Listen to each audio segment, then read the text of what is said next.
ਗੂੜੇ ਰੰਗ ਵਿੱਚ ਰੰਗ ਦਿਓ ਜੀ ਕਿ ਮਿਲੀਆਂ ਨੇ ਸਾਡੀਆਂ ਰੂਹਾਂ। ਗੂੜੇ ਰੰਗ ਵਿੱਚ ਰੰਗ ਦਿਓ ਜੀ ਕਿ ਮਿਲੀਆਂ ਨੇ ਸਾਡੀਆਂ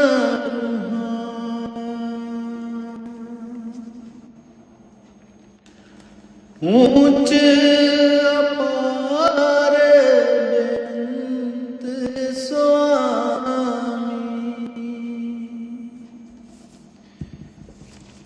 ਕੌਣ